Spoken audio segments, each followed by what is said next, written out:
Okay, here we go. I got 2 gallons of oil in there. You can see my sight glass after running it for 5 minutes. You can use another quart. My tube came out of my tube. My flexible hose came out of my tube, and part of it's my fault. I lifted it out to look at it and probably just pulled it right out. So when I get the clutch off again, I'll run that line. Everything is getting bathed in oil. I have no concerns there. Have it running pretty slow. Let's check the linear travel, and you'll see the wheel is moving.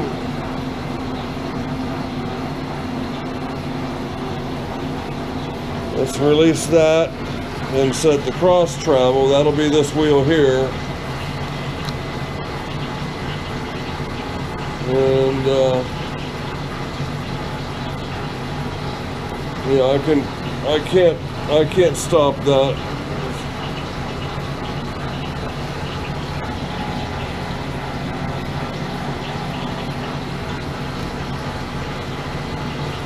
So we release that. That'll now spin free. And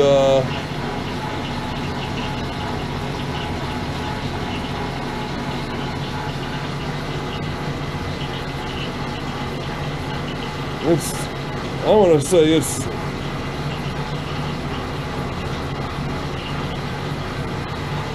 well, I'm just going to say it works.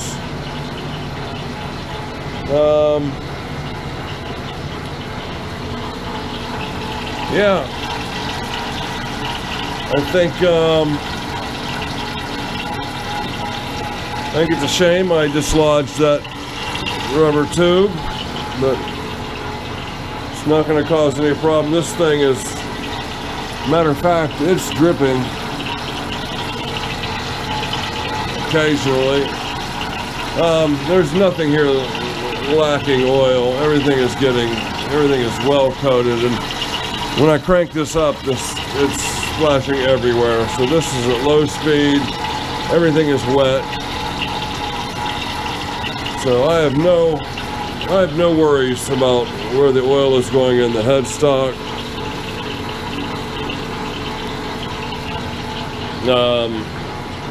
I'm cool with all this. I'm thinking hopefully with the proper amount of oil in the apron, I will get adequate oil on this end of the apron. You know, if not, I have ball oilers on the carriage. I think all there is to do is I'm pretty sure this goes here. We need to get that installed.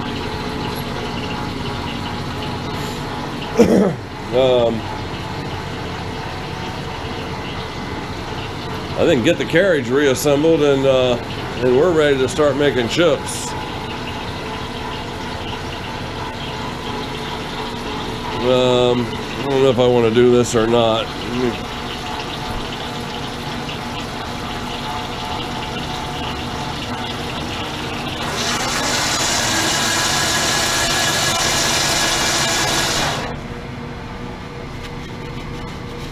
There's plenty of oil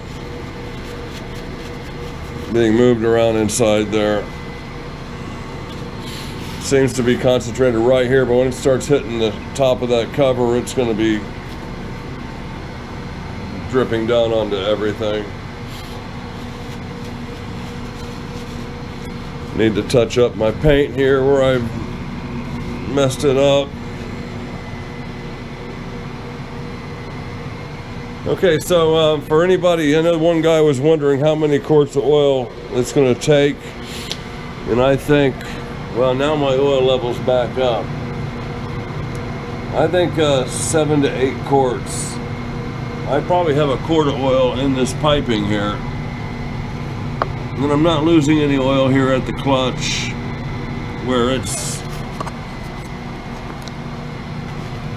there we go.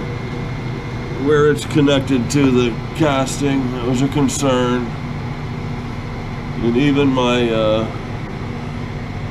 my little temporary plumbing job is holding oil. My sight glass isn't leaking.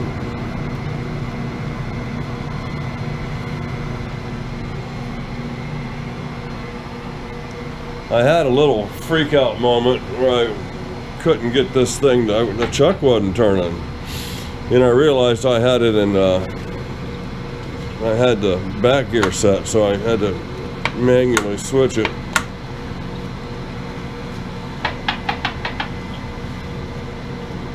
So when you're in back gear, I can't switch it.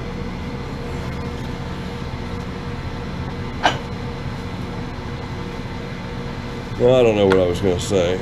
That's where it needs to be at. So we'll get that cover back on, and there won't be any more need to take that cover off.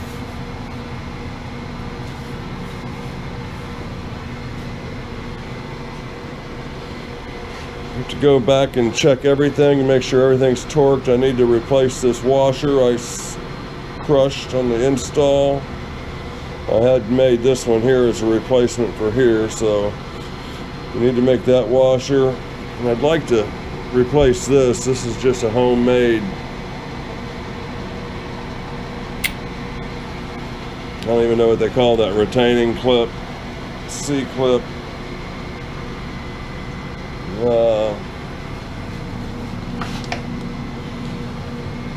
know, everything is doing what it's supposed to do. Let's turn it off. We'll hit the phase converter.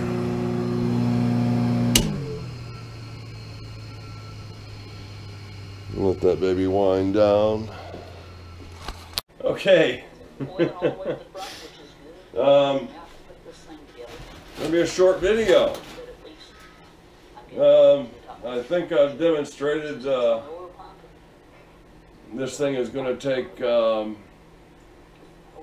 between 7 and 8 quarts of oil in the headstock and clutch.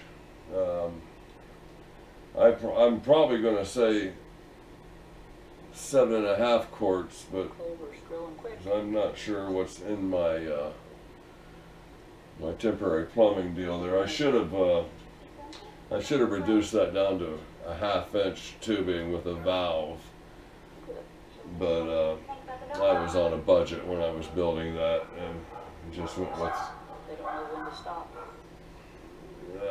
I guess when I'm on a budget, I don't think. So I didn't think of reducing it to a 1/2 inch, but it would have been nice. But that's just some extra oil. So if I decide to make that a permanent situation there for the oil, which I won't, I would put a valve on it up close to the body of the machine. It's better than having too low of oil pressure, but still, it'll definitely be a lot different than the first time I drained the oil. That thing, 2 gallons poured out of there like a river at high flood stage. Well, I got 2 quarts of oil for the apron. I think it's only going to take 1, if that. And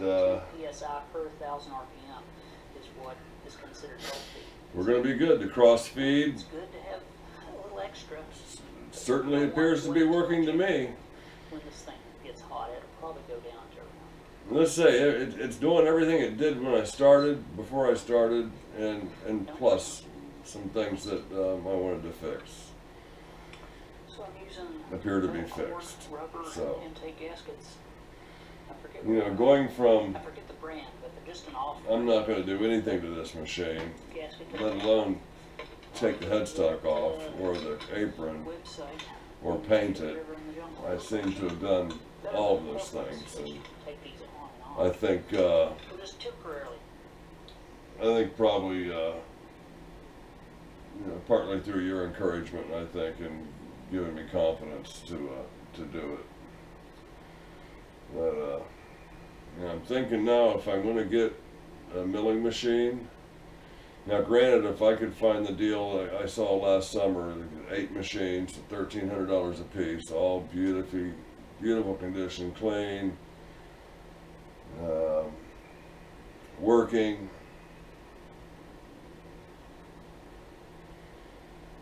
But I'm almost through with rebuilding machines. Although it is a hell of a way to learn about them, though. I was watching Moving It #2 or number 2, and if you search for that, you got to put Moving It $2 my name, and it'll come up. But that and Moving It 3, especially in Moving It 3, where I'm first laying eyes on the machine, and I'm going around explaining to you what everything does. And I was pointing out that the half nut lever was the carriage lock, and the back gear lever was a chuck lock, and obviously had no idea what I was talking about, which is usually the case. And you know, if, like I've said in the past, if I'm telling you something, I'm probably wrong. Usually at some point after the video I learn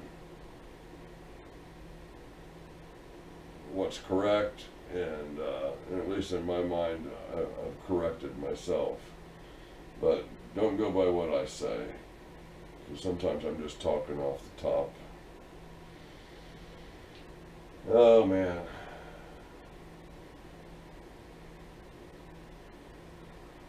Just wondering what my first... Hell, I just want to make some chips. Get apron, oil in the apron, find that piece, and eventually we're going to have to make a new nut for the cross slide. I got like 35 thousandths backlash, and it's in the screw. So I don't know if I need a new screw. Hopefully I can, you know, I probably need a new screw, you know, who knows. Maybe one day I'll be able to do all that stuff myself. Okay, like and subscribe, tell a buddy, bring a friend. I think it was a good day. And thank you, Fred, for understanding.